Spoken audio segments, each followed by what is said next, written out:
Her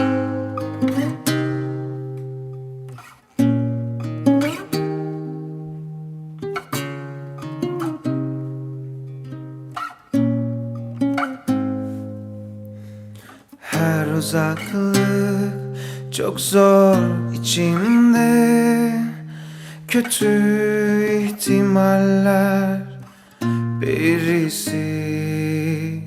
Pul pul dökülmüş canım.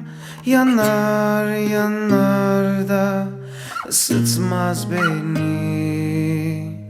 Durmaz yar üzerime. Kötü anılarım susar bak kanar gülüşüne. İçim içim hayırsızım. Kapatın şehrin ışıklarını, günahı düşümde kalsın, göz görmez olsun.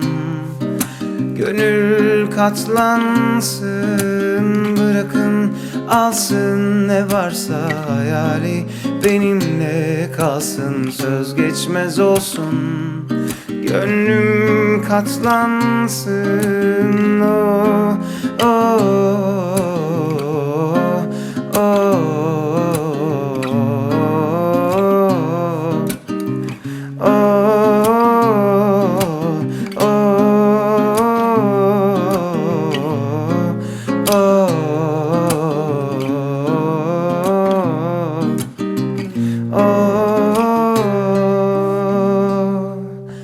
Görmüyor musun çaresizliğimi, bu kadar mı? Duymuyor musun sesimi, gönüller mi? Kapatın şehrin ışıklarını, günahı düşümde kalsın, göz görmez olsun. Gönül katlansın, bırakın alsın ne varsa hayali, benimle kalsın, göz geçmez olsun. Gönlüm katlansın, kapatın şehrin ışıklarını, günahı düşümde kalsın, göz görmez olsun. Gönül katlansın, bırakın alsın ne varsa hayali, benle kalsın, söz geçmez olsun. Gönlüm katlansın, oh, oh, oh.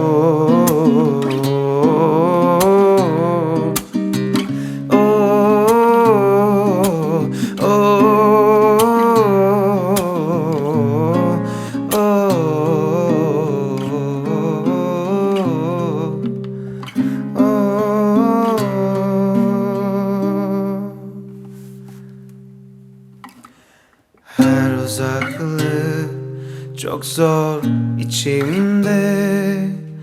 Kötü ihtimaller birisi.